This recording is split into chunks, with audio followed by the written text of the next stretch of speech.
What's up, everyone, and welcome back to the channel. Let's dive right into our first news. Justin Gaethje recently opened up about how he would approach a future matchup against champion Ilia Topuria, highlighting the focus and precision required to face the Georgian Spaniard. Currently, Gaethje is preparing for his UFC 324 interim title fight against Paddy Pimblett, and if he manages to secure the interim belt, a unification bout with Topuria is expected when El Matador returns after the first quarter of 2026. In a recent interview with Carlos Contreras-Legaspi, Gaethje emphasized that no opponent can afford to make mistakes against Topuria, especially when it comes to avoiding the champion's lethal right hand. He praised Topuria's sharp 2-3 combination, calling it one of the best in the sport, and admitted that while the challenge is intimidating, it is one he would fully embrace. Gaethje explained that facing Topuria would require trusting his intuition, his ability to judge distance and timing, and staying fully present in the moment. The key, he said, is minimizing errors and never walking into danger. I have to trust my intuition, my ability to judge distance and time, and just be there. It comes down to not making mistakes against a guy like that. Not eating his right hand, not walking into his right hand. His 2-3 is one of the best combinations I've seen in this sport. It's a beautiful challenge, and I love how scared I'll be, he said. For Gaethje, the allure of facing Topuria lies in the combination of respect and fear, pushing him to perform at his absolute best. He sees it as the ultimate test of skill, strategy, and composure, knowing that a single mistake against El Matador could be decisive.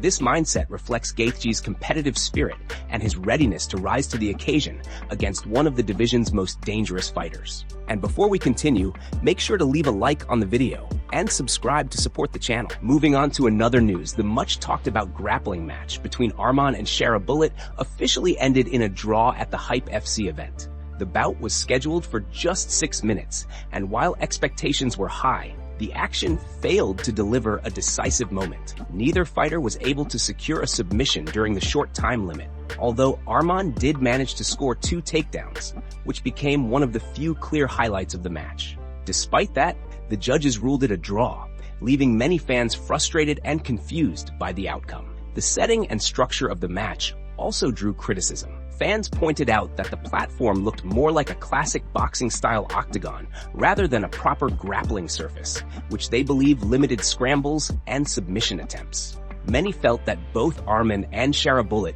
could have shown more if the conditions were better suited for a true grappling contest. Instead, the fight felt rushed, constrained, and lacking the intensity people were hoping for from a main event. Adding to the buzz, one of the main sponsors of the event was Conor's Irish Forged Stout. Conor reposted content from the event on X, announcing that Forged Stout was now live in Armenia. While that brought attention to the promotion, it did little to calm the backlash that followed. The MMA community was largely unimpressed, not just with the match itself, but with Hype FC as a promotion overall. The comment sections on Hype FC's social media quickly turned brutal. Fans described the match as a waste of time and a huge disappointment. Others criticized the organization for poor planning, lack of visibility, and overcrowding around the ring, claiming many spectators could not even see the action. Some went as far as accusing the promotion of fixing the result as a draw and turning the main event into what they called a pre-planned circus. Many attendees expressed regret over spending money and time on the event, stating they expected spectacular fights and professional organization. Instead, they left feeling let down, with some saying this was one of the worst main events they had ever witnessed. The backlash has put serious pressure on Hype FC moving forward. Moving on to another news. Israel Adesanya opened up about how he deals with difficult moments in life and keeps himself grounded, even when things are not going his way. Izzy is currently not booked for a fight, and he recently shared that he is no longer obsessed with chasing UFC titles. Instead, he wants to take more risks, fight more freely, and rediscover the mindset he had before becoming champion. Right now, he is on a 3-fight losing streak, but his outlook on life remains calm and reflective. Israel explained that nothing lasts forever, whether it is success, failure, happiness, or pain. He believes that when life feels heavy, it is important to remember that the sun will always shine again. If it is raining, accept it, enjoy it, and understand that rain is part of being alive. He emphasized gratitude, reminding himself that being above ground means there is always another chance to grow, learn, and move forward. He shared that even when life feels good, he stays present. When he is in a place like Thailand, he allows himself to feel happy and enjoy the moment without overthinking the future. At the same time, he does not shy away from acknowledging the low points. A few months ago, he went through a tough dip mentally, but he accepted it as part of the journey rather than something to fear or escape. Israel reflected on a dark period back in 2013, calling it one of the hardest times of his life. He admitted that it gave him a glimpse into what deep sadness feels like, but he also made it clear that his spirit is strong. He credits his mindset, self-awareness, and strong support system for keeping him balanced. According to Israel, life is made up of good moments, bad moments, ugly phases, and beautiful memories.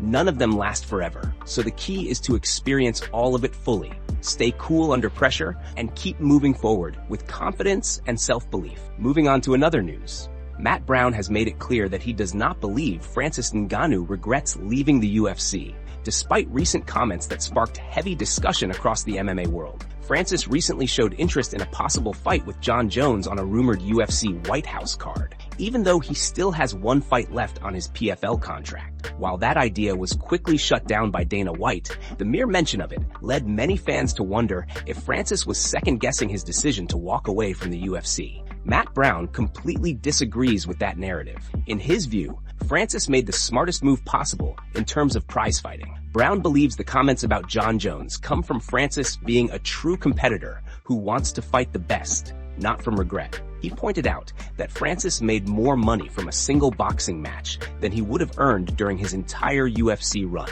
According to Brown, he even made more than Jon Jones or Conor ever earned in their UFC careers, which speaks volumes about the scale of that financial success. Since leaving the UFC, Francis relinquished the heavyweight title and signed with PFL, then took massive boxing opportunities against Tyson Fury and Anthony Joshua. While he lost both fights, the financial payoff changed his life forever. In MMA, Francis has only fought once since leaving the UFC, delivering a dominant first-round win over Renan Ferreira in 2024. Brown admits that competitively, Francis may wish for tougher opponents, but financially, there is nothing to regret. Matt explained that if there is any frustration, it comes from Francis wanting legacy-defining fights. He wants to test himself against the very best, and Jon Jones represents that unfinished chapter. Still, Brown joked that if Francis feels regret, he is feeling it while relaxing on silk sheets on a yacht, not struggling to survive. That kind of regret, Brown argues, is very different from true disappointment. Brown also highlighted that prize fighting is exactly what the name implies. Fighters chase prizes, and Francis won the biggest prize possible. Beyond boxing money, Francis also negotiated strong terms in PFL, including ensuring his opponent received a massive paycheck. Looking ahead, options like a fight with Vadim Nemkov or another boxing bout against Deontay Wilder remain possible, but none truly elevate his MMA legacy. In the end, Brown believes Francis is simply a fighter thinking about fulfillment. He already secured generational wealth. Now, he is looking for meaning, competition, and purpose.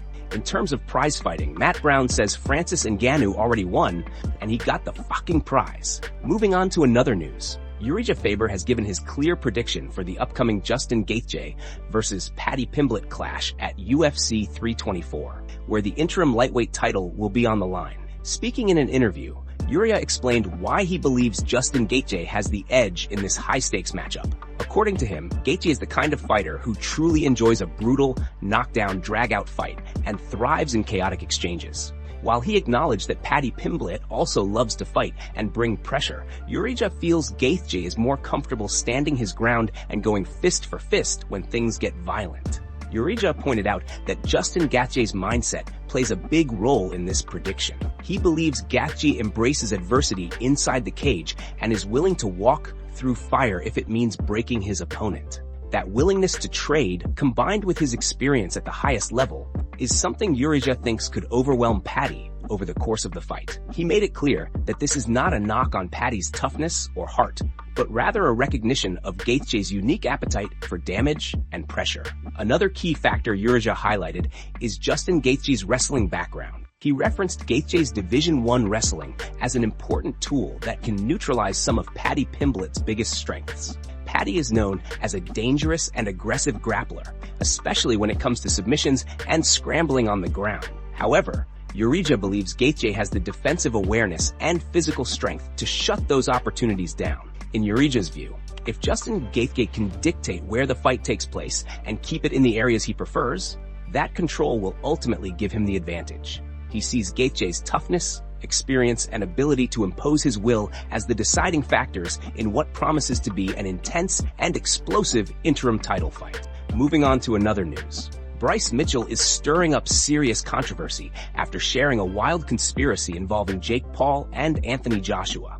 According to Bryce, the circumstances around Anthony Joshua's car accident don't add up, and he hints that Jake Paul may somehow be connected. Bryce claims this is about power, control, and fear, suggesting that if someone doesn't let Jake Paul win, terrible things could happen days later. He goes as far as saying that people could be killed or that close friends could lose their lives, all as a warning to fall in line. The comments have shocked fans, with many calling the theory disturbing and reckless, while others see it as Bryce speaking his unfiltered mind. There is no evidence backing these claims, but the clip is spreading fast online. The situation has added another layer of chaos to the already polarizing image surrounding Jake Paul and the constant spotlight on Anthony Joshua's personal life and career outside the ring. Moving on to another news. Joshua Van has reached another milestone on the mats after being awarded his third stripe on his blue belt in jiu-jitsu. The moment was captured in a relaxed and fun gym atmosphere, with coaches calling him forward and joking around as everyone watched closely. Joshua looked around nervously as the belt was checked, already showing stripes, before the coach decided his performance deserved even more recognition. Based on the way he rolled, trained, and carried himself, the coach added another stripe, drawing applause from the room. Music played, teammates clapped, and the moment felt earned rather than rushed. There was even a lighthearted exchange about the belt not being in the bag, adding to the authenticity of the scene.